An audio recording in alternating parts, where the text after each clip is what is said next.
Hi, Robert. Thanks for joining me on TV again. Hi, We're Polly. I'm here. here in the UK. You're stuck in Spain, and hopefully, a lot of people are going to be watching us from a lot of other places. Yeah, I've watched the registration come in, and it looks like we have people from all over the world. They were amazing and supporting us on the episode that they're going to see today, which was very much you and I saying, how can we pull this together quickly?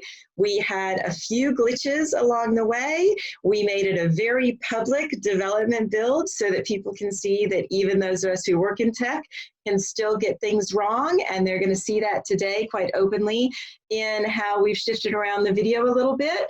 But tell us who we had on, and then we'll jump in.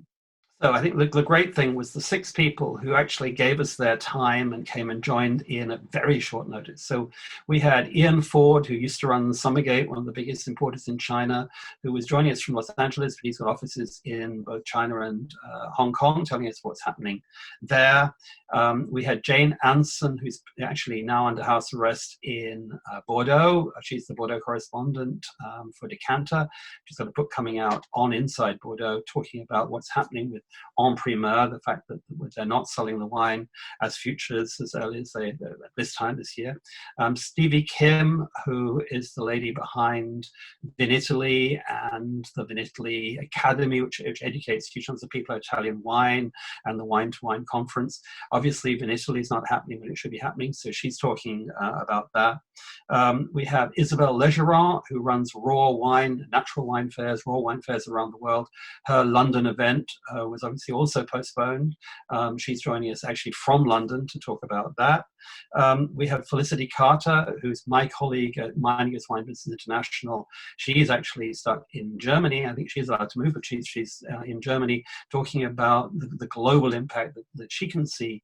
And then finally, we've got Andre Riberinho, who, in reaction to there being no Prowein, created this initiative where people could actually join in a live online Portuguese wine week. And we got him literally at the end of his first day of doing that. So it's an exciting little group of people, and we had some very good questions as well from the audience. We had about 150 people, I think, tuning in. Yeah. All right, let's jump into it. So, Ian, you're not in Hong Kong or Shanghai at the moment. You're in LA, if I understand that. How long have you been out of China, out of Asia? So it's been just a little over a month. But you've got employees in both places. Yep, we have Nimbility has people in Singapore, Hong Kong, and Shanghai, and that are still, actively working and as much as we can. So when you say actually working, I mean, how is that actually happening, given the fact that obviously not just Wuhan, but China in general has been the epicenter of it all? How's that been for them? And indeed your clients as well. In part for us, we've been pivoting to other parts of Asia. So I was in Tokyo, I was in Sydney, and over the last 6 weeks, I only just got to LA recently. And so we've been able to work on other markets that were not quite as severely affected, and we're still able to be talking about market developments and activations and so on. China had gone extremely quiet for a period of about 4 weeks.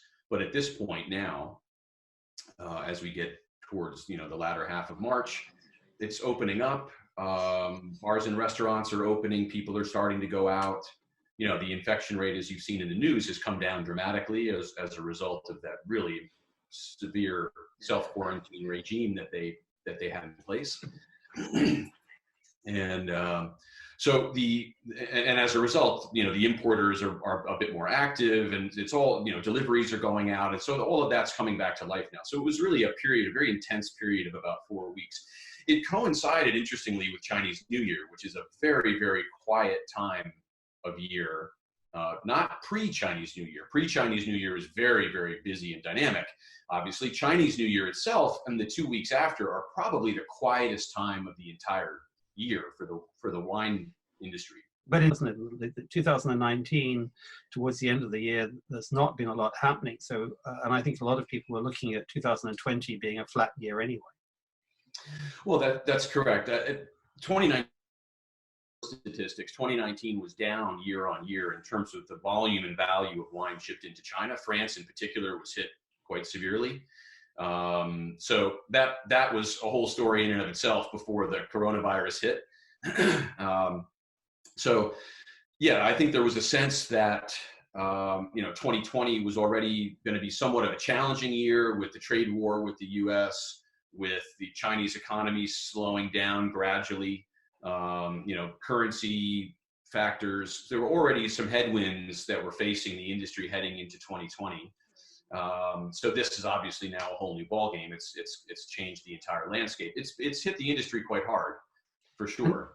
And I was in China in 2003 during SARS as an importer, importing and distributing wine. So it's reminiscent to me of some of the things we faced and the challenges we faced back then. And I guess one thing that's important to recognize and to remember from that period is that when the whole thing resolves itself and global travel advisories are lifted and quarantine periods are lifted, there's a rebound. There's a really big bounce back to the market.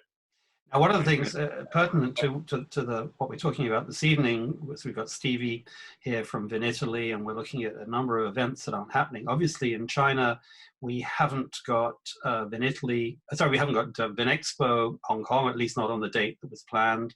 We didn't have the Chengdu Wine Fair, which is the big event, and a number of other things haven't happened. How important are those events to the Chinese industry? How important is it for Chinese people to get together face to face? Because I've been to some of these fairs, certainly in Chengdu, where you get a lot of meetings in hotel rooms, very different to anything we're used to in the West.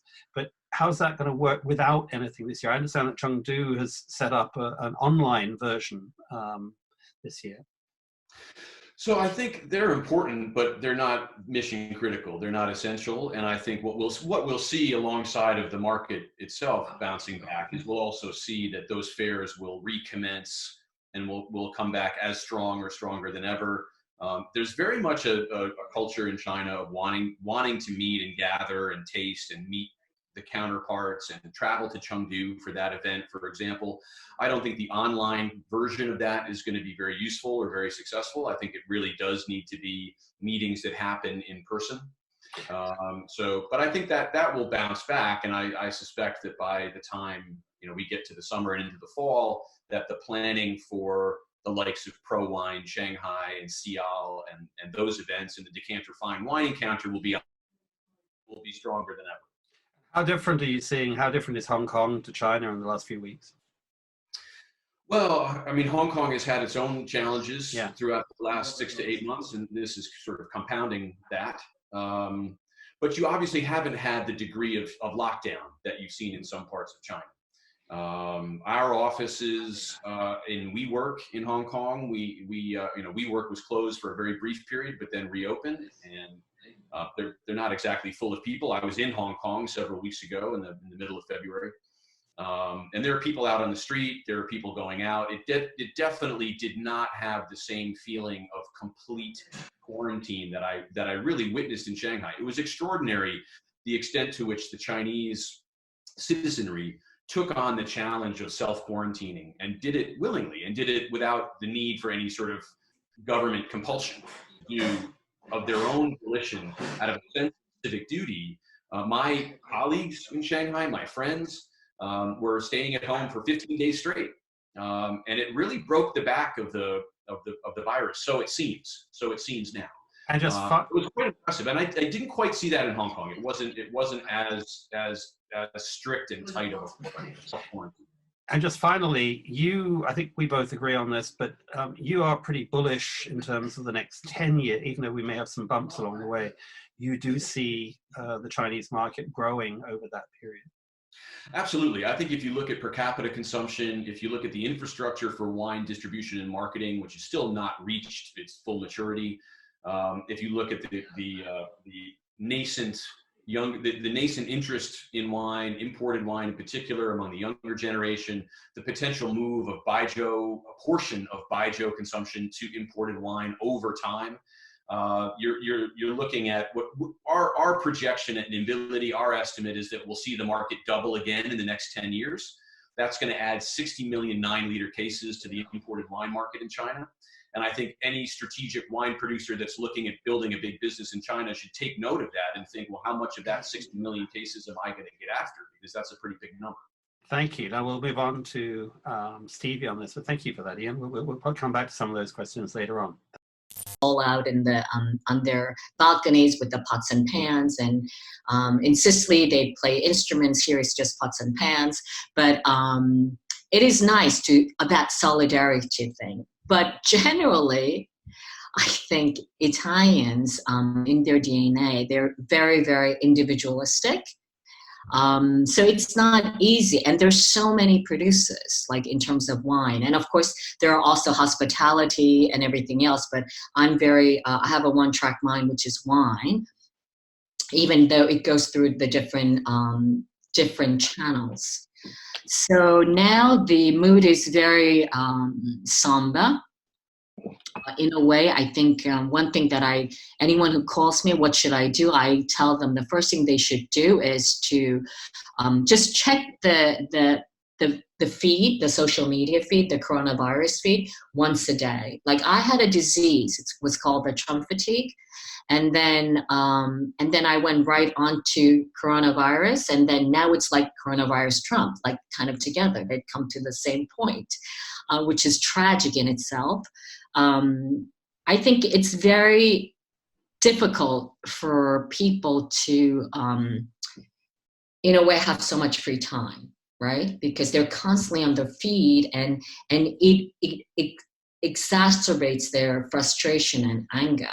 So like I get very upset because I feel like people are not channeling positive energy, and everyone is always criticizing everything. Whatever you do, it's not okay. So I think hopefully, I think this is a transitional period. I think what I would love to do is try to give extrajudicial solutions, tools, so that the producers can better prepare themselves when things will get better, but also already start thinking like, you know, getting themselves out there, not just physically, but they can actually do this, get their communication line flowing in advance. So that's my, in a way, like, you know, I feel like I have to do wine to wine twice, not just at the end of the year, right, to get to Vinitaly, but now I have that opportunity to do that again, a bit like what Andre's been doing today, but like a mini wine-to-wine sessions, and so that I can better prepare them, give them our services for them to get to Vinitaly.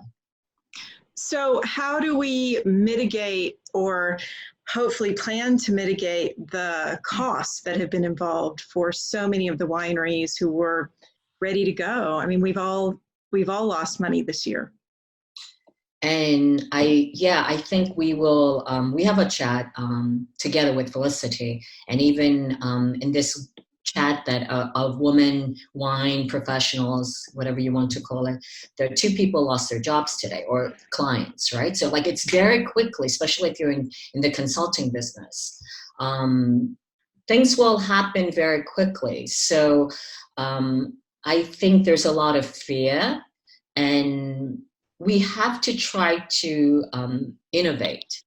And I think it's a wake-up call for all of us, especially we're in the event management business. We want to try to help them also do their events better, prepare them better, right? Because I always say there are 2 types of, when you go to traditional wine fairs, there are 2 typologies, right? One who have a very busy agenda because they prepare all of their appointments in advance. And then there are ones who just behind their little stand, looking down on their smartphone, hoping that someone knocks on the stand and say, please, I want to immediately order your wines in containers, you know? So I think this is a good time for us to put everybody on the same page. And I think just in life, it's about expectations. We have to align our expectations. So yes, it's problematic. And the way we can mitigate that is to align our expectations, both from the supplier side, but also from the communication side. Stevie, can I just chip in? You've been, in terms terms of, a lot of people know you as organizer of Vinitaly, but you have also been involved with, you've done a hackathon, you've got your 5-star competition, you've got your wine-to-wine event, you've got all sorts of other things that have grown out of Vinitaly or alongside, and of course the Vinitaly Academy. Are you looking at those kinds of extensions in the long term if we move into a time where people are not going to be traveling as much to fairs like Vinitaly or indeed Prowein and the others? I've always thought, these various products as a complementary product for Vinitaly, right? Because and right now it's essential for us to not stop doing things. So like every product that we do, we're adding actually a digital component. Right. So like, I'll give you like a very concrete example. So Vinitaly International Academy runs for 5 days. It's very intense. So what I'm going to do is actually do some of the seminars in advance, because as it's very compact. So for me, it's an opportunity for to go out to the students in advance and prepare them better. So we have a special dedicated seminar called the warm-up sessions, right? And it can be, it's a highly specialized session, like whether it's Barolo, whether it's, the Italian whites or et cetera, volcanic wines. So we will be doing, rolling out those sessions in advance digitally so that actually the students can be ready before. So except with the exception with the tasting elements, I think a lot of the things we can do in advance. So it's an opportunity. That's the way I see it. Okay. Polly, any other questions for Stevie at the minute? Or I have loads of questions for Stevie, but we'll come back to them after we've made the rounds. Jane, you're on next.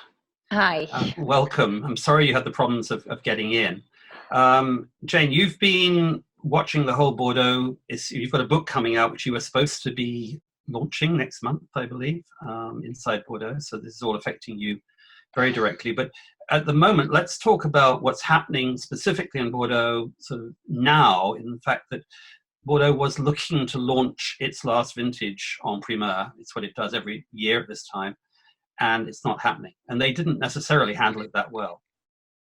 So I think if we look back just 1 week, I was fielding phone calls and emails from journalists and merchants from around the world who were asking what's going on, because they weren't necessarily getting enough information out of the UGC.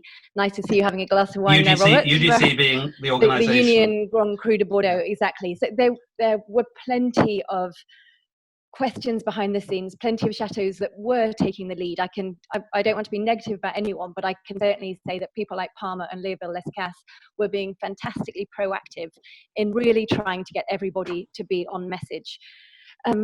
But they took their time. So we really only had the cancellation of the Union de Grand Cru tastings last Friday.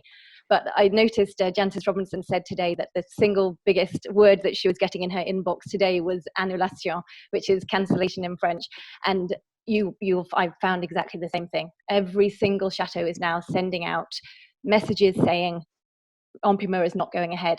We're waiting in France for Macron to give a speech in about half an hour on TV, which is very likely to be saying that we are in full lockdown, exactly as Italy will be, where they will be, I think, starting from this Wednesday. This is what I'm hearing from journalists in France, that as of Wednesday, we'll be able to do one person going out to get food, etc. So honestly, I look back at the stress that I had last week of whether or not we were going to be having the en primeur tasting as just a really, it just seems so absurd now that we were thinking that there might be tastings in 2 weeks' time.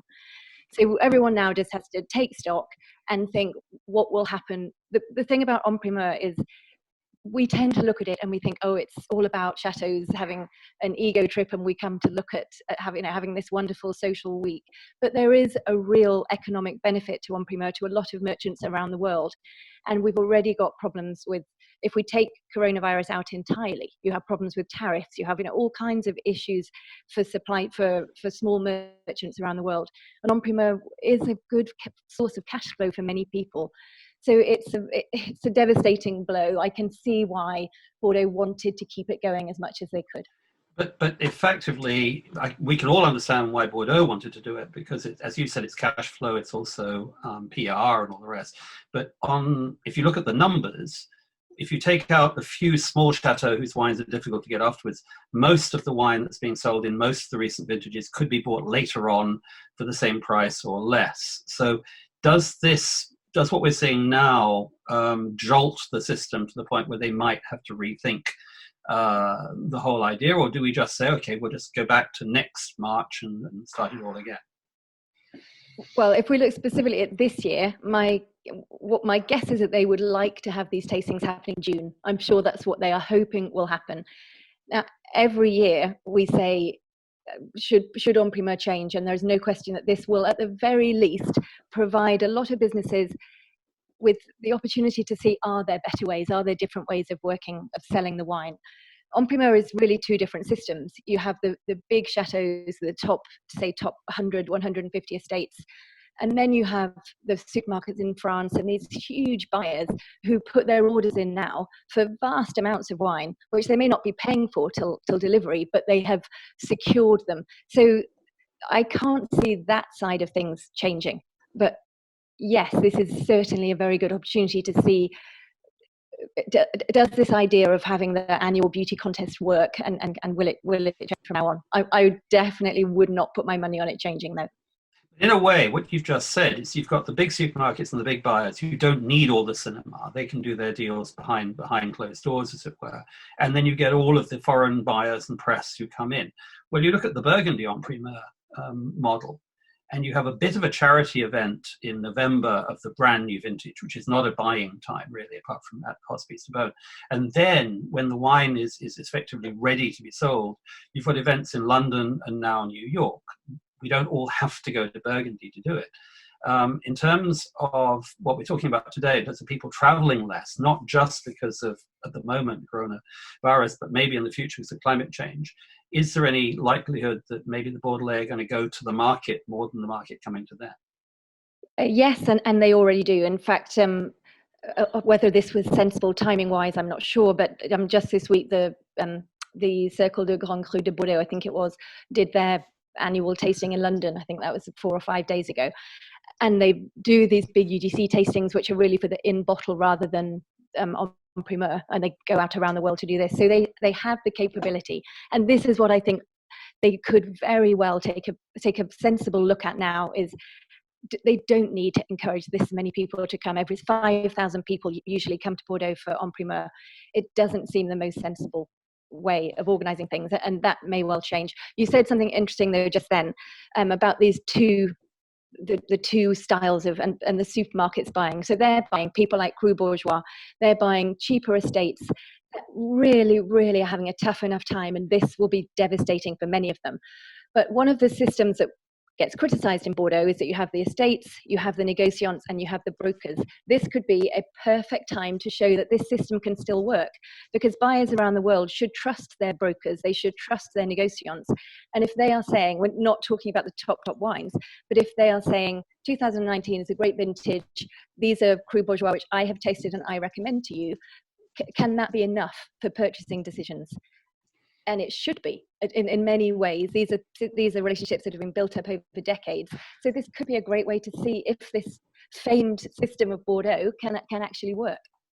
Thank you, Jane. We'll come back to, I think, lots of this stuff. But Polly, do you want to talk to Isabelle?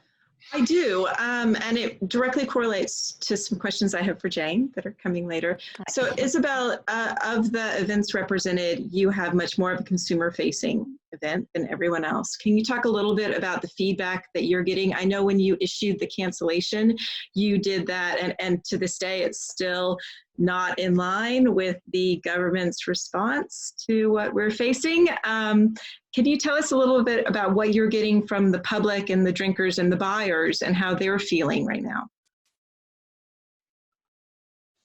Sure. I mean, just to put it into context, I organize, a natural wine event which takes place in London, Berlin, New York, Los Angeles, Montreal, and Toronto. And our London event was due to take place on the 8th and 9th of March, so very few days ago. They are partly consumer facing, but we get 2/3, 75% of the attendees are members of the trade, and a much smaller proportion are from the public, general public, basically coming to taste the wines. So we took the decision to postpone the event literally 5 days before. We asked government advice. We were in touch with, the health department, and the response we got was business as usual. Even though we explained to them that we had about 50 growers coming from Italy, including many from Lombardy and the Veneto, and international visitors coming from literally all over the world. And for us, we made that decision because we had many growers who were unwilling to come, or unable to come because they were already in lockdown areas. Some were scared, to be traveling and being quarantined. The Georgian contingent, we had about 16 Georgian growers traveling who faced lockdown, quarantined on their way back home. And many, so basically, it was starting to crumble from underneath my feet, where I was getting messages from growers and from visitors who couldn't come, which is why we decided to postpone the events. Also, we wanted to make sure, tasting wines in those circumstances where everybody's kind of worried that, they might be getting sick or bringing something back, the virus back to their family, was just becoming really difficult.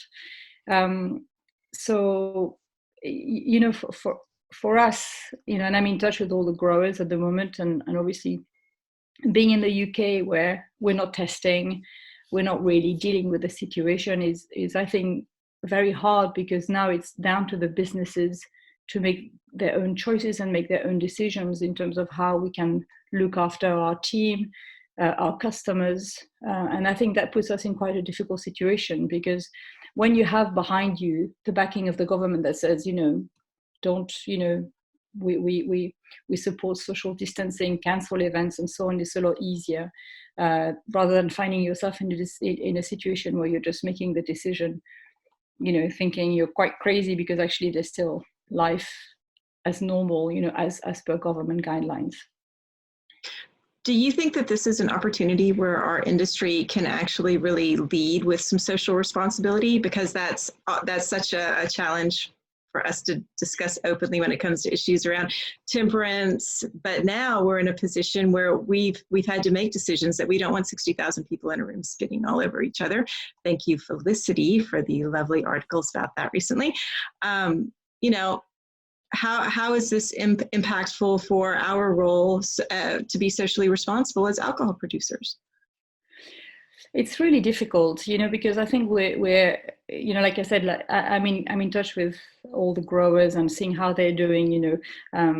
We've had to deal with the tariff situation. We've had to deal with, obviously, the Asian market collapsing for a lot of the growers that I work with. Make between 10,000 to 60, 70,000, but I think the sweet spot is about 40,000 bottles. So it's tiny, and yet they rely exclusively on export markets because the local consumption is practically non-existent. Try and sell natural wine when you're based in Fitu, the region doesn't really get it, so they rely on exports. So they've had to deal with, obviously, losing a lot of Asian buyers who are not buying, the tariffs, which are a big problem for them, and now this situation, and on top of that, like in Italy, they are on lockdown. So somebody like Frank Cornelissen, who works across 4 villages in terms of where his vineyards are located, he needs paperwork for the workers to be going from one village to another. So the for the growers who make such small quantities of wines, but who rely so much on export, a physical wine fair where you meet your buyers is very important, because those wines are not available.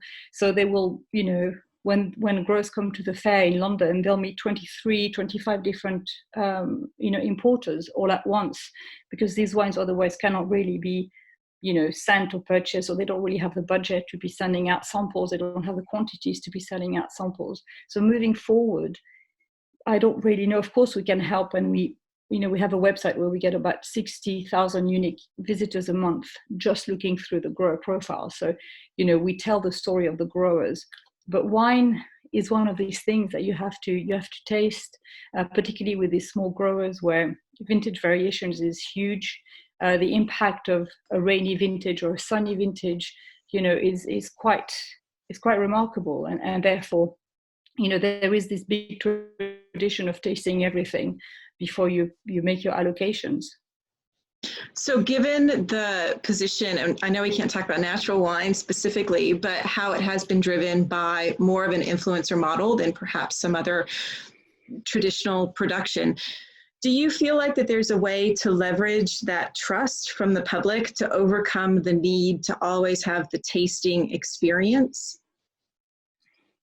I mean, maybe I'm very old-fashioned, but I don't see how, personally, I'm actually really trying to move away from the influencer impact, because I feel that we rely too much on what people perceive a good wine should be. I think maybe it's because of the industry I'm in, but I find that people have this perceived idea as to what a wine should taste like, what a Sauvignon Blanc should taste like. And in a way, I really invite people to rely a lot more. And I mean, of course, I'm talking about, professionals, but, in terms of the general public, I really invite the general public to trust a lot more their instincts. Because, I think maybe there is misunderstanding around natural wine, and sometimes it's maybe harder to sort of, taste and appreciate it on some occasion. But I don't know, I just feel that I am very much in a business of the relationships. The growers I work with very often don't have a website. They don't, trying to get them to even give us information, because we ask for a lot of information about the wines for the fair, is really hard. We have to make telephone appointments. They are on their vineyards, they're on their mobile phones. They're not really embracing the digital age that much. It's a one-man band sometimes, or two people working, two people working. It's for them, the resources are very limited. So being able to attend an event where they can actually meet everyone, when we're in New York, we have people fly from, and we can talk about carbon footprint also, because I think that's obviously one of the big costs of our industry. You have people flying in from all over the States, and they'll come and they'll meet literally 45 distributors covering the entire country. And so for them, that is invaluable. And I don't really think that you can replace that level of exchange, tasting the wines, meeting people, having dinner with them, because the industry that I work with is very much on that kind of level. It's not really about phone calls or emails. Thank you, Isabelle. I think we'll come back to a lot of that. And I also think it's relevant, although you were saying that you're mostly talking about the trade, the whole point of experiential marketing is obviously very, very relevant to the wine industry as a whole. Can I move on to Felicity, who I think I've got to unmute. There you are. Felicity, yes, there you go. I'd like to ask you, looking at Felicity as a colleague of mine, we talk a lot on a daily basis, really, but in terms of looking at the world, you're based in Germany, but we're not just looking at Germany, but obviously that's where we might be at the moment at Prowein. Looking at it as a media person, do you think that this absence of travel is going to have a big impact on the way wine is actually talked about and covered? Absolutely. I've got some good news and some bad news. While I've been on this, I've actually had some emails. Today I sent out emails all over the world asking online retailers what they're seeing. And I've just had some responses there. They're all saying that online sales are absolutely surging. One person has just said, from a big organisation, has just said it's up by about 26%. The other thing is that people have been very quick off the mark to get onto virtual tastings and virtual conferences and virtual things, whether that's a long-lasting habit or not, I don't know. I think, though, what's really important for people to understand is that the coronavirus comes on top of some fundamental weaknesses in the market. Ian's talked about the slowdown in China. We've got the tariffs in the United States. We've also seen consumer consumers are buying less as well. So, and also as of today, the financial markets are pricing in a recession. So I think that this is a time that people start to have to think about defensive strategies. And I know, living through the last recession, that the companies that came out of it the best were the ones that had really good quality, over-delivering mid-priced wines to offer the market. So back to just to go back to that media point, though, this is slightly picking up on what Isabelle was saying, that she wants to rely less on influencers and third parties, which obviously, well, I'm interested in how you see that at the moment, because so far, what we tend to have had is people jetting around the world, bloggers, other writers, and the wine industry has tended to rely on them as their way of communicating. Well, I can tell you what's happening at the broader media level, and it's happening internationally, is that people are dumping a lot of the lesser news sites and going back to very high quality reporting. People have suddenly discovered that the high quality legacy media is the people that they want to turn to. When it comes to wine, I'm already seeing some backlash against influencers who are posting pictures of themselves on holidays. There's a real feeling that this is completely inappropriate, and people want very high quality content at the moment. The long-term, the long-term trends for media generally are not very good. The people who have survived until now are going to get bigger, and a lot of the influencers and people who've sort of been important lately, I think, will probably drop away, and they might drop away pretty quickly in this particular environment. We're seeing a lot about the different generations here, and whether millennials are behaving, and Gen Z, as we're coming into, are behaving differently to the baby boomers and so on. And certainly I think, I know Polly and I are planning to do a whole session on that generational thing. But in terms of the media, am I right in saying that, in a sense, the whole influence thing was very much focused on one segment of the market, which may or may not be affected by any kind of recession?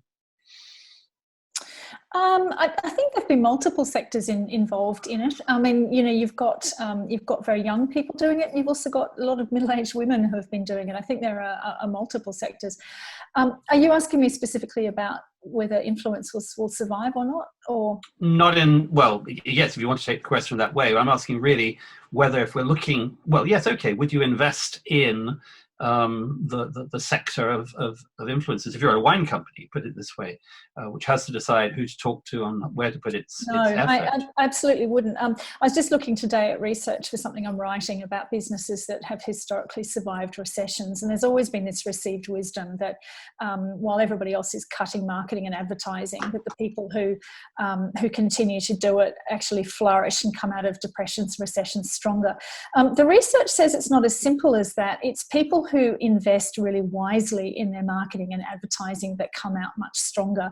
And with something like influencers, nobody knows nobody's found a way to measure how much of that turns into sales or branding or information. So I think if I was in a business and I wanted to be defensive right now, I would move into marketing activities where I could measure the results and I could change quickly if the results weren't what I wanted. And does that include going to events? Because there you can say at the end of an event, you've got all the business cards, all the meetings you've had. Well, if you go to events, at the end of it, you know how many sales you've had, and also the building relationships. So yes, it's really, really important. I think this kind of economic shock always sends people back to what is tried and true in the past. I think we will probably see a growing conservatism in the way people approach things. So for some people, I think the party is definitely over. Thank you. We'll come back to that, but I think it's a perfect moment to move into Polly talking to Andre about his virtual Portuguese wine fair, because that's very much trying to do something new as a way of reacting to the absence of Prowein. Oh, tell us all about it. How is it going? How have you done it? How are people reacting? I think that everyone is really excited to hear what you're doing, Andre. Yeah, what is it? Yeah. So what we decided to do was, of course, we all know Prowein was cancelled, and I'm lucky to have, like Stevie said, also she has an amazing digital team. I'm lucky to have an amazing digital team. We've been doing innovation and digital, mainly on digital, but on other things too. And I'm so lucky to have this team that the day the day before Prowein was canceled, we discussed the possibility that this might happen. And actually, immediately, we started discussing how do we help if this happened. And it was even before we got to the point where coronavirus is now. And so we were just discussing something, well, how do we help Portuguese producers, which is the focus of something like Adegga? How do we help Portuguese producers sustain the impacts of losing their main wine fair this year? And well, that's the fair that they use mostly to export to different markets, and that's a problem in itself, but they use Prowein for that, and we knew that. So immediately we thought, what can we do? And actually with my team, we discussed over WhatsApp a number of hours. We discussed back and forth, what can we do? And we had this idea of actually trying to get the producers to meet the professionals as they were doing, of course, during Prowein. And I do have to say something here, and I think picking up on what Felicity was saying about that people go back to what is tried and tested, and of course they go back to some of the old ways that things have worked always in the time of crisis. I would also say that this is also an opportunity, of course, to try new things, because in a way this is a time where people are willing to figure out the problem, to figure out a solution to solve their problems with something new, because they have problems and they need solutions. If someone else is presenting them with a solution to reach some goal, of course, it's going to be something they will at least give it a try. What happened today was something unimaginable. What happened was that suddenly we had around 80 producers from Portugal signing up over the last week in a Google form, signing up and saying, I want to participate, how do I do this? And of course, during the whole week, and with, of course, also a huge amount of stress, probably Portugal is going to be under lockdown in the next 2 days. Of course, we all have families, so we were working from home. Initially, we thought of getting the producers. Now it doesn't seem like the right thing to do, but we thought of getting the producers to one place to solve one problem that we knew we were going to have. Producers are not technical. Like Isabelle said, if you call them, they might answer and they might take care of something. Everything else, most producers don't answer email, they don't. And we actually managed today to get them to join on a live chat on Zoom and introduce 2 wines that we asked them to select over the weekend. We sent them an email and say, select 2 wines, call this number, here's the time that you should call us, let's see how it happened. And what happened today, of course, even after a bumpy start, even as we had to do a test this morning, and then after a bumpy start, we get producers lined up. And not only we organize a number of seminars where people were able to, 2 producers were able to share their experience, one of them explaining how the region works, but the second explaining how he gets access direct to consumer, because he started actually a few months ago, started emailing consumers, and how he's able to sell all his production directly through a mailing list, which of course for us, it doesn't seem something so innovative, but for someone who's producing wine for ages or being a consultant winemaker, suddenly selling because he sends an email is something unimaginable. And what happened today is that we got around 20 meetings during the whole day. And we got producers actually to use technology and to call us. And of course, they do this out of necessity. But this also comes to prove the point I was making earlier about people are willing to change. And what's happening now with this crisis and the fact that they are put against the wall because they don't have any other channel is that for the first time, they not only are willing to change, but they actually have socially, they have an excuse. They can go back. Sometimes I talk about the dinner table test. Many of the producers, if you ask them to do something, the only thing that will get them to do that or not, if it passes the dinner table test. So they're with their family, and if they say something like, "Oh, I've gone on a live stream chat to try to explain what we're doing here at the winery," and if that passes the test of the dinner table, it's a good thing. If it doesn't, it's a bad thing. And of course, now they're against the wall and they need to keep selling wine, and they need to, of course, contact professionals. And what we got is that we got a number of meetings scheduled. So my team was able to set up this system to be able to, for people to book meetings. So they have a number of slots throughout the week and they can book meetings directly. And at the same time, of course, we had the live stream today and we had people participating, and that made more professional people, wine trade people join up, and then We're getting messages from some of the producers today saying, hey, we got meetings. I didn't think I was getting meetings, and we got meetings. And suddenly, we kind of made a jump. They went from being non-digital to, yes, having problems. Yes, we had to have someone who was calling them all morning, say, hey, if you want to join this meeting, the only way you can do it is if you install this app. And we got one guy saying, I don't know anything about that, but I have a kid who can actually help me. And they're stuck at home anyway. So suddenly we were finding all these ways for people to get together, and they did. And so that worked really nicely. Now, if you ask me if this is a solution for the future, or if we're getting to a point where suddenly all trade fairs are going digital, no. But I do think that we are in a time where the opportunity for digital to actually add value to the business of wine is a fact. It's something that is going to happen because people need this. They're stuck. They're going to be stuck in a number of months. Of course, the virus is going in a. Of course, people are going to start going to their businesses. The recovery is not going to be, even if people say it's going to be fast, it's going to take some time to get back to whatever normal existed before. But the world has changed. And for the first time, digital has an opportunity here to show that it's part of the solution, not part of the problem. So I think part of the space between what Isabelle and Felicity were saying and part of maybe, the world that you and I spend so many hours in is that I don't see technology as necessarily new marketing. Technology is simply a new channel. It's like the telephone when we wrote letters, people said that it was never going to work. So it's that you can still do what Felicity is describing as very traditional, conservative, tried and true relationship marketing, but we're using a different medium to convey those messages. And that's the mental hurdle that our growers and our small wineries, and in fact, some of our big wineries have to jump through. Would you say that that's what you're seeing? It's a very good point. The thing is that we have to make we that work in technology, we that work in digital, need to make it easy and at the same time a good value proposition for them. Of course, if it's something new just for being new, it doesn't add anything. If suddenly we have something that adds or solves a problem that they have, of course it's something that they will give it a try. But I would agree, and Isabelle was saying about, I do consumer fairs.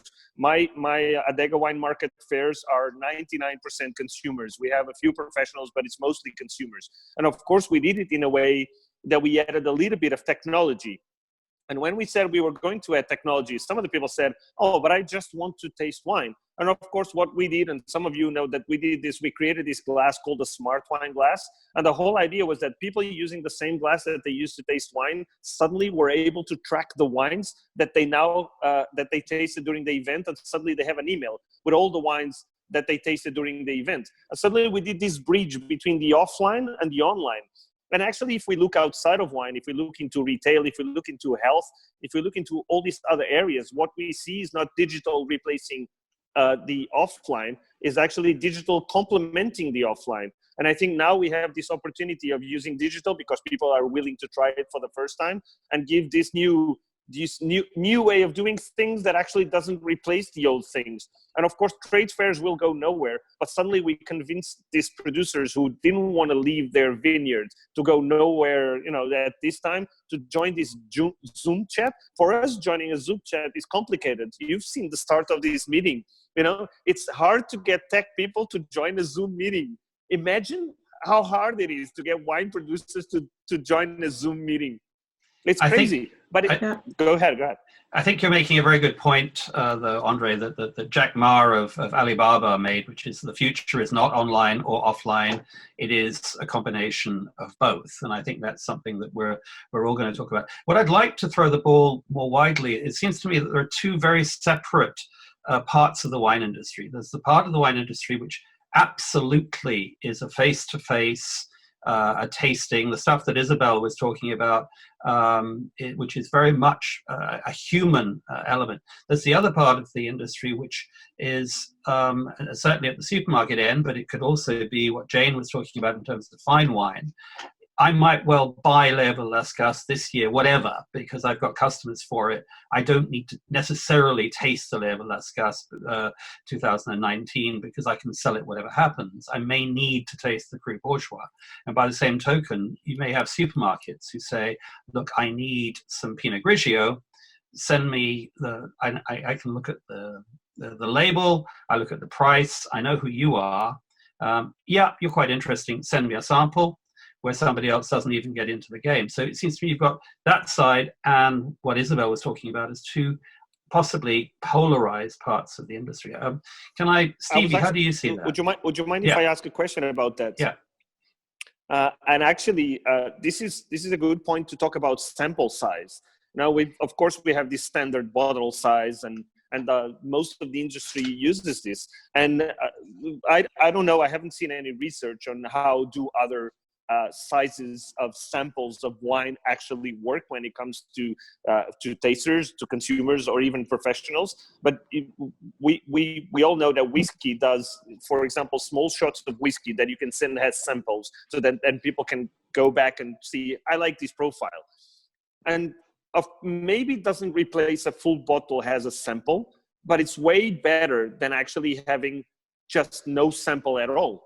And suddenly, if we have wine samples that are small size, but you can do a live tasting, or you can find a video of a producer explaining those wines, and you actually have enough for a glass, so you can try them. Maybe you'll be closer to buying those wines.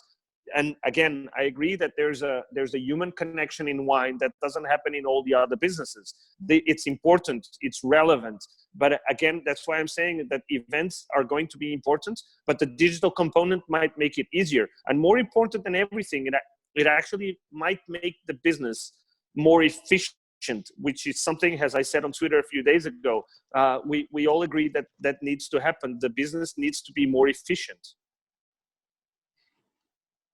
Right, So Polly, did you? I actually, sorry, I just want to jump in on that and say, really, the idea of packaging is something that, and how do we deal with this, be more efficient in our shipping, in our carbon footprint, in our sample size, all of that, launches into a huge, huge conversation that I would like to be able to have, but we can't do it tonight because we are doing really well. We're at, my time, we're at 57 minutes on the hour, and I have a list of questions that are coming through. And one of our promises was that we wanted everybody else to have a chance to ask some questions.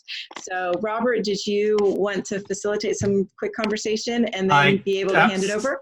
Absolutely do. So the first question I've got here is the point from Damien Wilson, who's talking about Damien Wilson, who's a professor at the University of Sonoma. I can't understand why this cancelling of tasting events is not being seen as an opportunity for good marketers to illustrate their mettle. The winery marketing departments aren't proactively connecting with their customer bases is a sad indictment on the over-reliance of tastings to sell wine. I'm going to actually throw that ball at you, Stevie. Thanks, Robert. Listen, so I think, okay,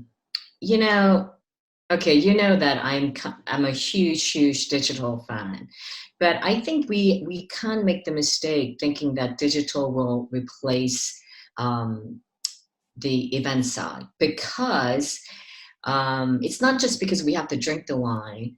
I think we're basically in the people business. We're in the wine people business, right? Because I tell my children, actually I don't tell my children, because I think to myself, if I were their age, I would have not opted to go to college, because you can do everything online. Everything is online, right? Instead of, I see people, especially stateside, unloading literally hundreds and hundreds of thousands of dollars per year to send their kids to college. And I feel like telling my sister, like, why don't you just have them do a course online, right? But why is it important to go to college? It's all about the networking, right? It's the people you see, because like I'm still, when I'm in, even now, when I have some questions, I reach out to my college mates. They're old by now, but they're still alive, most of them, right? So I think that's very important. And it's not just about making a sale.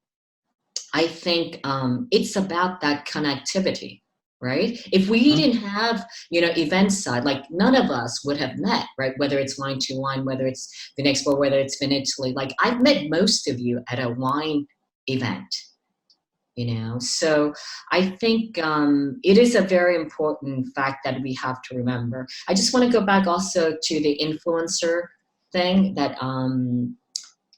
that Felicity had mentioned. I think the problem with the influencer, and we had spoken about this, is that it's the conversion, right? Like no one can measure the conversion. So both the producers and people who've been investing, because in Italy, there are actually very few producers who are investing in influencer marketing, at a scale that's done in stateside or elsewhere. And I think they have to also, change the game. So, but I think they'll still be around for a bit. Yeah, so I want to, hold on. Can I jump in on that? Yeah. I know Felicity has something that she wants to say, but also just on the subject of influencers, because Stevie, you know that I actually am not a huge fan of influencer marketing, but we have been sitting around having the conversations for the past week, asking the questions of how do we build trust? And the measurables on influencers are always such a problem, but more so is that in the wine industry, we are relying on very old models of who our consumers are. And for influencers to work and to actually get the ROI on it, you as a winery need to understand the clear Venn diagram between who your people are and who those influencer people are. And, that's something that I feel like it is going to become even more mandatory now that we're having to look at stronger relationship building. We can't not know who our people are. We can't rely on Gallo's 11-year-old things. Felicity's raising her hand. Yes. I've been muted. No, you haven't. I've been unmuted. I just want to jump in on Damien's question. First, I just want to clarify, when I said people are going to go back to the tried and true, I probably phrased it poorly. I don't mean people are going to go back to conservative and hope that Robert Parker points sell their things. I mean in the sense that people don't have money to waste in recessions and they need to know that they're going to get a result from it.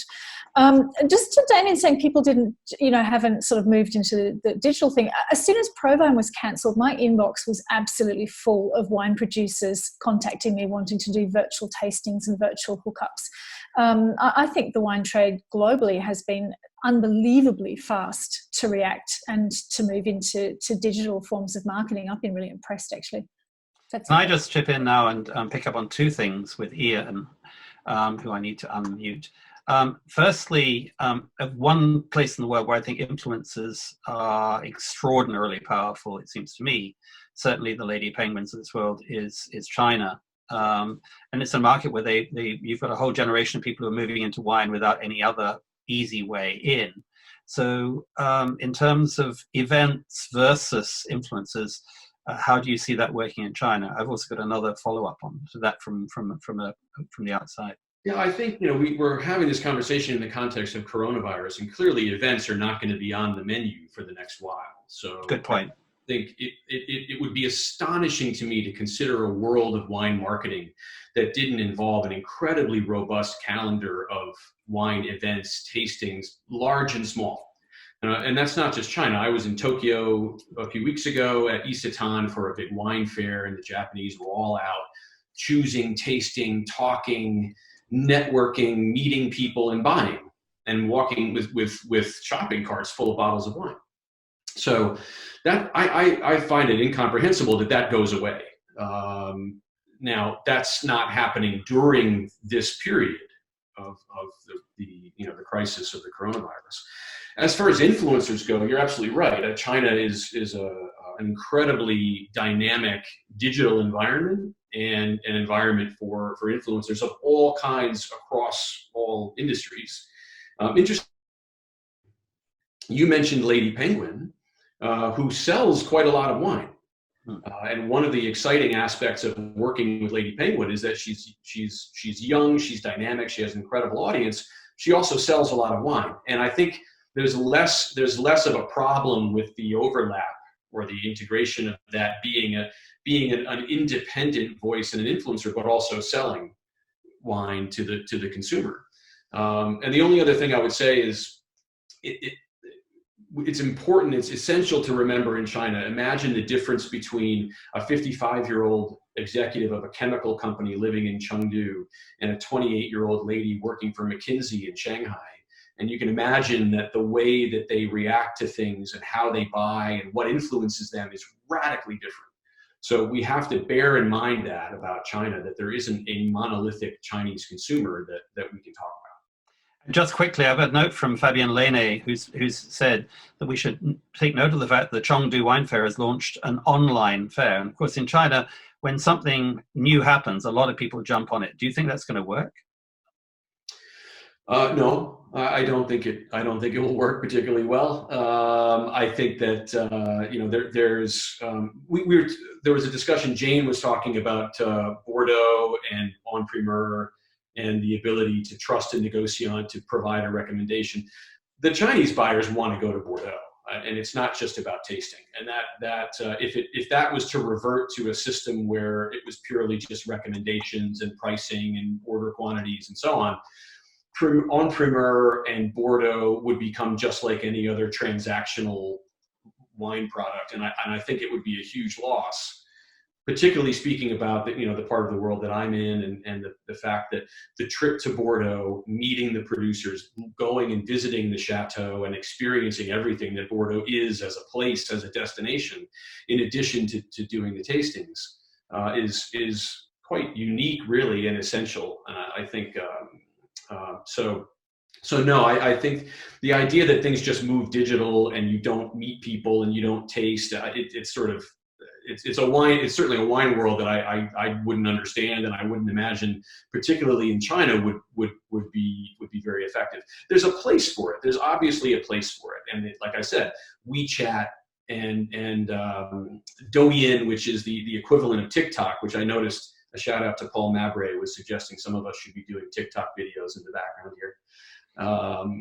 So these are very dynamic platforms and channels, and hugely.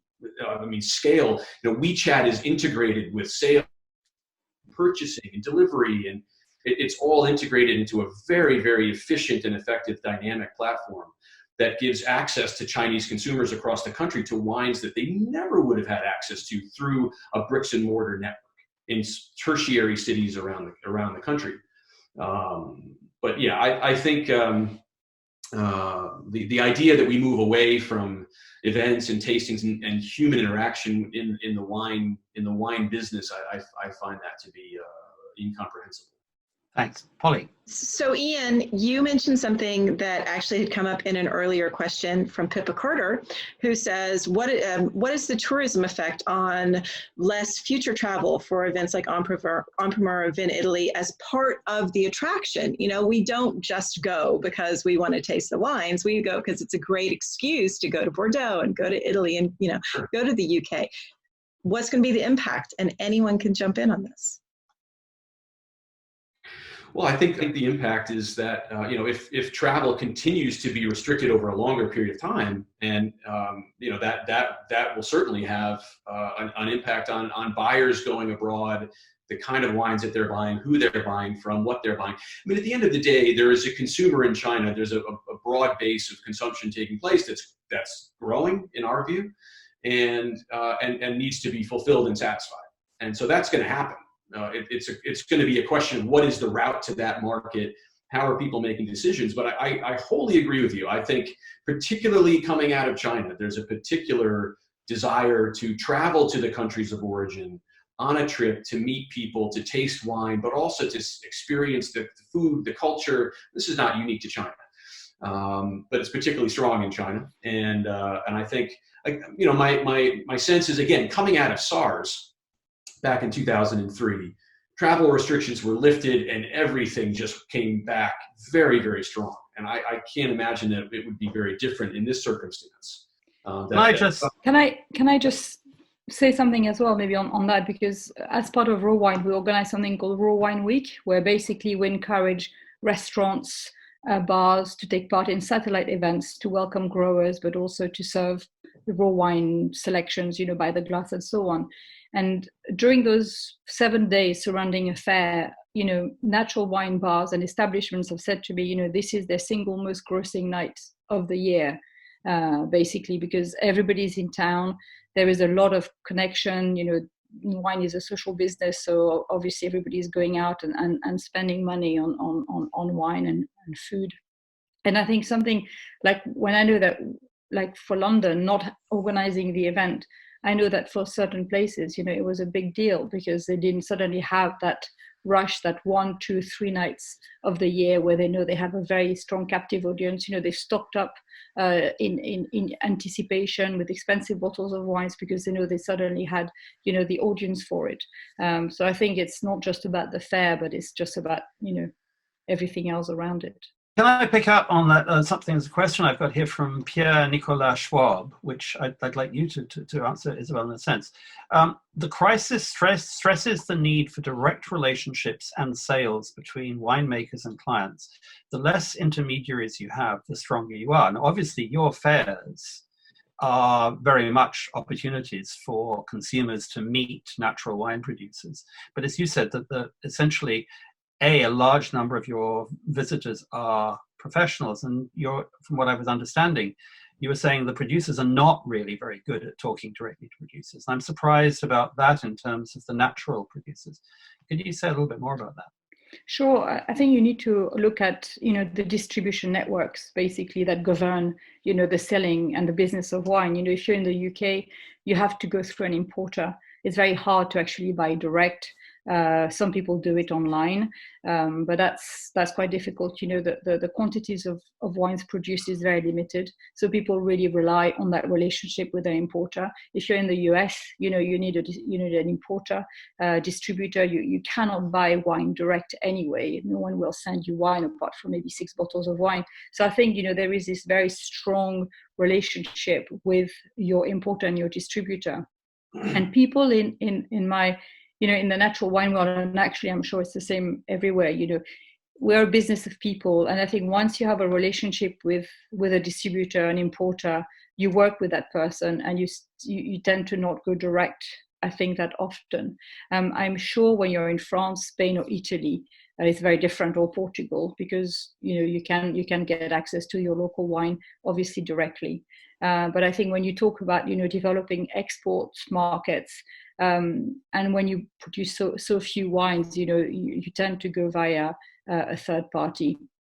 But having said that, obviously now with what's going on with the tariff situation, I know that some growers are looking at, okay, how can I access maybe the consumer directly? How can I maybe bypass, 1 or 2 parties in order to perhaps, be more competitive or make sure that I sell. But from what I see, overall, the grower is very attached to that relationship with the importer, and also they don't often have the time to deal with the paperwork of selling directly. I'm noticing it I think in Germany is very, very particular like that, and a lot of growers will sell 40, 50, 60, 70% of their wines direct to a very traditional sort of client base who's been buying wines directly from the winery for years. But they're trying to move away from that, because what they're trying to do is just have a very wide level of distribution, which is not so local sensitive in a way. Stevie, can I thank you, Isabelle. Stevie, there's a question it's a UK-based question from Justin Howard Sneed, MW. It's about the UK, but I'm sure it's global, and I'm sure it very much applies to Italy at the moment. I'm worried about businesses going bust because of cash flow problems, and ones that go bust taking down others. Being a restaurant anywhere is tough at the moment, and there'll be lots going under if we have to lock down for 2 to 3 months, which obviously is what's happening in Italy, and it's what we've seen in China. How do you see that side of the business happening in Italy at the moment? Oh, I think it's going to be bad. It's going to be bad, especially the small businesses in general, not just the hospitality side, but also the producer side.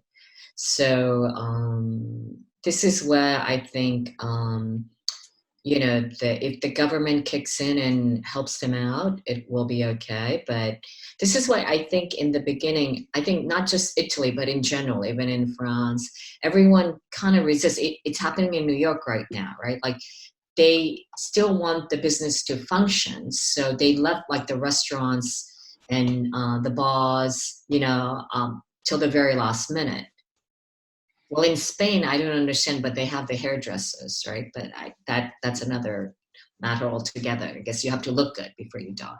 But so I think that's a sign when they start closing up, the restaurant business and the bars.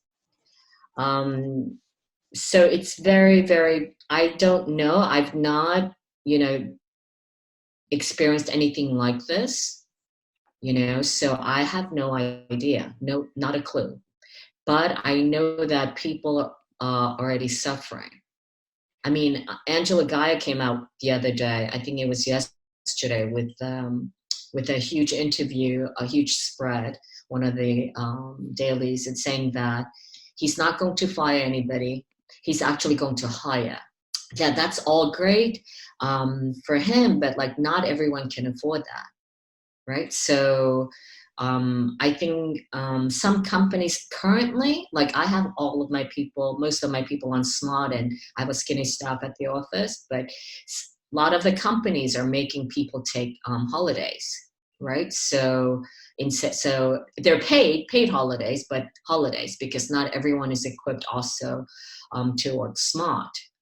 They call it smart working here. I don't even know if that's English. It's but basically remotely during Agile. And so I think it's going to be very, very difficult, to be quite honest. There's a note from, just pick up on that, there's a note from Rika Harros, who's a friend of I think lots of us here, saying, from Italy, so far small producers are not included in any of the help that the Italian government is planning to give, which is a depressing fact, but I think it's not surprising. Did you have a question, Polly? I do. In the spirit of Celebrity Squares, which came up earlier in the conversation, let's just kind of go through some of our last questions so that we have heard and touched on everyone. Okay, U.S. is a market where fairs seem to play a relatively smaller role in the wine business. How do you see the cancellation of fairs impacting the U.S. markets? Chime in, raise your hand. That's from Lorenzo Visconti. Yeah. Thank you. My fairs are tiny, we get 2,000 or 3,000 visitors, over 2 days. So they're really not very significant. I think from the feedback I get from the growers and from the distributors coming over, for them, they play a big role because they can taste, like I said, they can meet, distributors coming over from Florida, from all over the States, just under one roof. And I think decisions are made there and then. They taste the new vintages, they negotiate allocations, they visit a lot of their customers.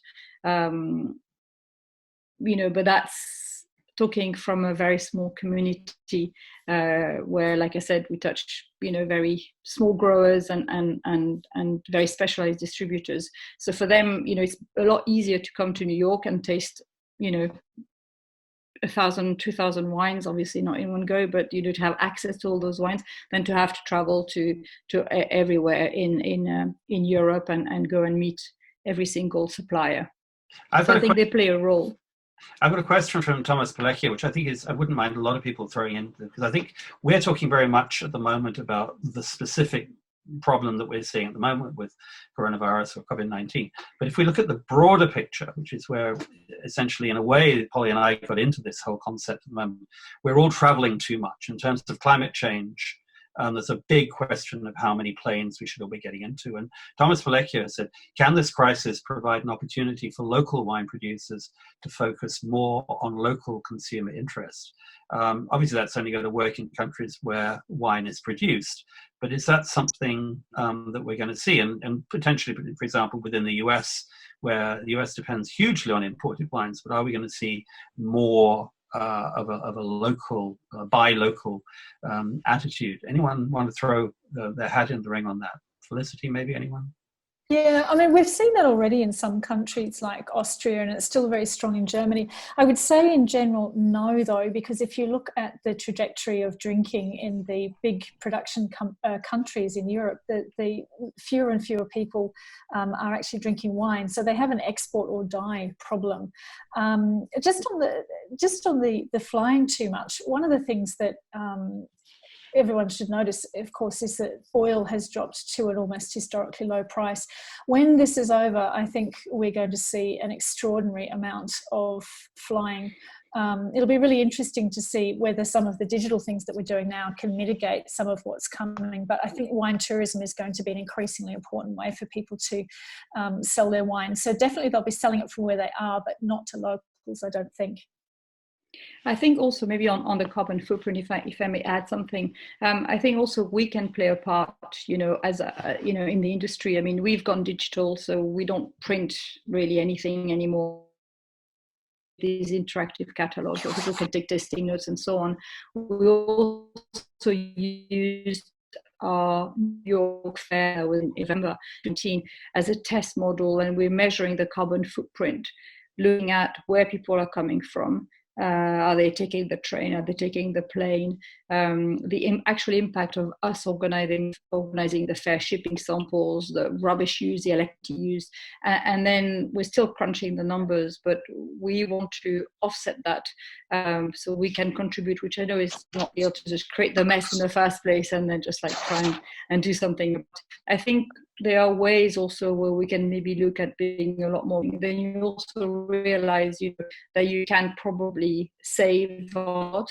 And I think that's also maybe one way that we can, it's probably a wider topic for a different conversation, but I think it's very important. Polly, you there? I lost you a second ago. I would like, actually, Clint, unless anybody else would like to jump on that, I would like to give everyone a... Sorry, is it somebody? No. Yes, Stevie. Actually, it's the question before. Why are about the wine fairs in stateside? Yep. Actually, there aren't any successful wine states because if you think about it, I mean, unless somebody knows something else that I don't.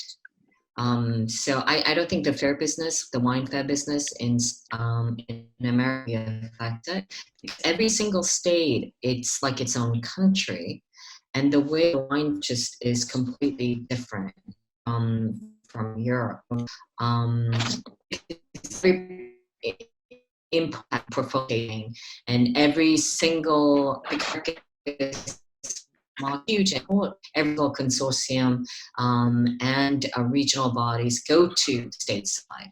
So there are already events, so many smaller events that is equivalent to a wine fair. Pick up, novels, stars. So I don't think it will the US in terms of wine fairs at all. I was just going to add that the kind of fairs that we do, and very different from around the world, the kind of conditions that you have to do that. But the kind of fairs that we do in Portugal, we're able to sell wine. One of the things that happens when you sell wine is that the way we made the work, of course, consumers are going there with the interest of not just tasting, but actually buying. And then we collect all the wines after the fair happens, and then we put them in a warehouse, and then we ship them to all the consumers and everything. And every time I ask this to someone that we do this, everyone in the industry tends to tell me, "Oh, it's so complicated. How in the hell do you do that?" And the thing is, again, we're comparing this industry with other industries. We have to do the complicated things. We have to make them happen. If we don't do them, we actually, okay, so consumers want to buy wine, but because it's complicated, and that it's happened in many countries. In the US, it's actually, from what I know, that you cannot do a tasting and sell wine there. But of course, countries where you can do it, we need to go there, actually find solutions. Of course, selling. I can tell you at this moment that in the December event of Adegga, half of the producers are paying for the event, the same event, and then fairs in a situation like this, in Porto in May, another one in December, cancel or at least postpone them. Situation is, but I'm sure we'll find a solution for people to still get their wine at home, and for producers to be able to connect with these people. Our is made of people who have bought wine in the past from us. If you're trying to sell wine to the same people who bought in the past, and you send them an email saying, hey, you've bought this, this, and this, we have this, this, and that relates to the same wines. They're not going to taste, but they're still going to buy. They need wine. We have a solution for them to buy, and the producers still need to sell. So we need to find solutions. If we keep saying, oh, and it is hard, I'm not saying it isn't hard, but if we keep saying it's hard, we're still going to be even further back compared to other industries. If I can just pick up on that, there's someone who I think was an attendee, but I don't think he's a quit from Bordeaux, who has actually set up a very nice little wine direct to the UK, wine in Boston, and the number of people who said, oh yes, that's not possible. And you say it is possible, here it is. And wine is a very good place to find people to help. And got a very good example. So what it's going to be in the future, we may well directly to the UK. Obviously, it wasn't easy. And some of the people he managed roles that were signed for the Sally, and it isn't for one, but in a difficult situation, managed to make money future sale. Thank you, Andre. Anybody else? Felicity, did you have a I'll say two things of finance. One is, I think with the winery, it can't do really the idea and that it needs low margin. I would do anything to get rid of that stupid joke about, how do you make a small fortune wine, start with a big one. I think people, one that's been in my lifetime, this is the moment when anybody cashed up is going to start buying up. I think we're about to see a wave of in the wine industry. So if you've got any cash, this is a time to buy. I had some Polly at the moment. I don't know if she can hear me or see me, but she was having some of that. Like about half an hour, and everyone staying out, but panelists and obviously the attendee. Maybe just to wrap up what's happened.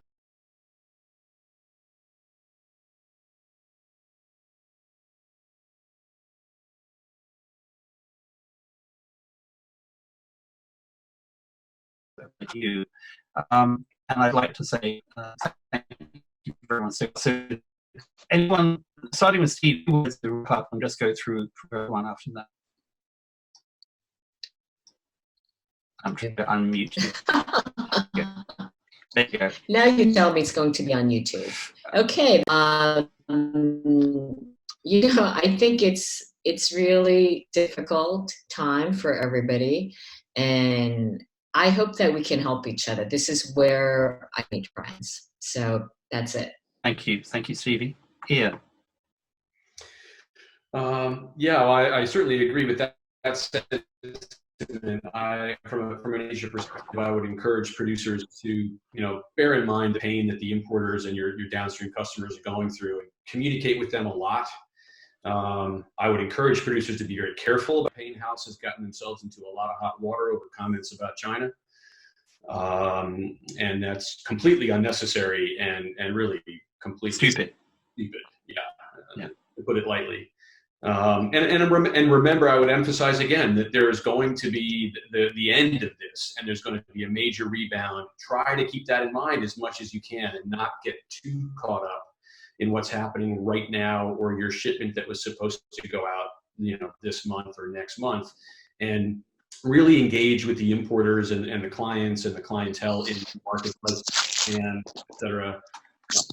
And as an importer that went through SARS, the guys that I worked with that were side by side with me, that stood by me and worked with me and understood some of my pain, were companies and producers I worked with for years and years after that, with a tremendous amount of loyalty. So just I just had a side note from Stevie, which just picks up what you were saying, which is empathy is the key word that we need. Felicity, trying to unmute you. I'm actually going to say something pretty much like the others have said. I mean, there's a lot to talk about the business of wine, but today I've had a number of emails who are finding themselves everything has been locked down, and some of them are living by themselves. I think that everybody needs to stay in contact with everybody else if we want to avoid a mental health crisis in this industry. I think that's a very good point, and I think we've also got to think more about how we're going to actually, even the vineyard workers. I think Jane may have a comment to make about that in a minute. Andre, briefly. I was just going to add that some of the in my neighborhood is that they were about to close. People were not going to the restaurants anymore. And yes, it's not for everyone. They changed to do takeaway, to do home deliveries. They reacted quickly. It's hard to do, but probably they're going to be the ones better positioned to do. Isabelle. I'm trying. Yeah, Thank you. Yeah, I agree with Andre and everyone. I think it's tough times. For these restaurants, all of us in the industry, and to be honest, in any industry. But what our industry is encourage people to go and eat, food from the takeaways available from the restaurants who cannot be open, and also to drink wine. I have had many from emails saying, please keep ordering. We cannot move, we cannot travel. There's very little we can do.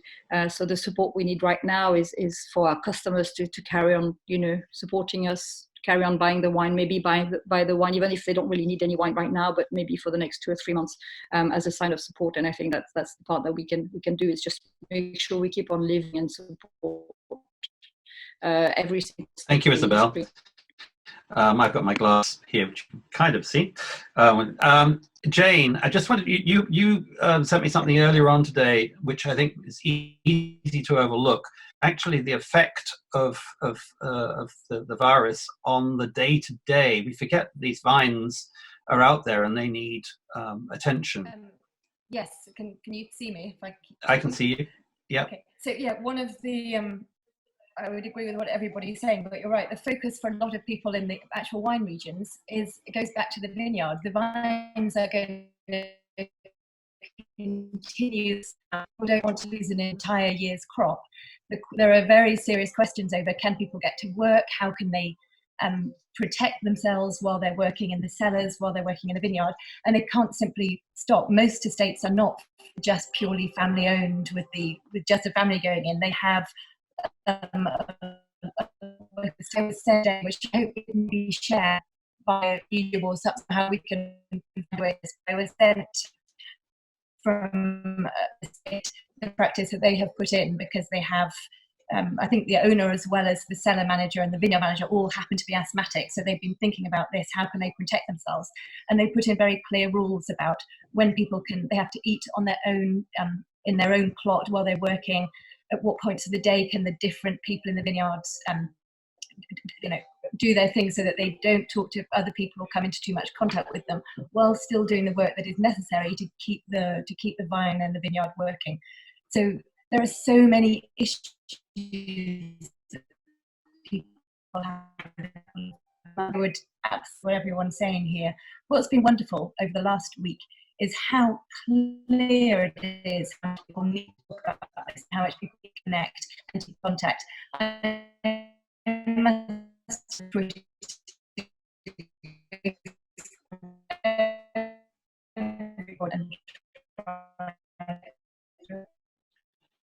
can you, I can see, right, we can wave, we can do anything at all. I think Polly's got a problem with her her internet connection in Spain. She's nodding. I'd like to wrap up very quickly with 2 or 3 things. One is this is going to be on YouTube, so I hope the conversation will continue. Secondly, there's going to be a poll which we will have asking the people who've been the attendees, but everybody else, what else we should be talking about. One of the things we've actually only scratched the surface of has been really how we move into a future where we are looking at carbon footprints and some of the other questions which will not go away. And there's lots and lots of things we can talk about. We've got, I think, a lot of opportunities to do that. Can I say thank you again to all of our panelists? This was an idea that came up last Thursday. It would not have been possible without the efforts that Polly has put in to make it happen technically. She is the only person who could have done this. So thank you, panelists. Thank you, everyone who's been watching. And thank you to Soma. Oh, you're there. A huge, yes, briefly. Thank you to Soma for helping us out. So thank you, everybody, and please if you think it's worthwhile, please let's carry on this, but also outside this arena, let's all continue as many conversations with as many people as possible. A lot of people are going to feel very cut off in the next few months, so let's all communicate as much as we can. Thank you all. Bye bye. Thank you. Bye.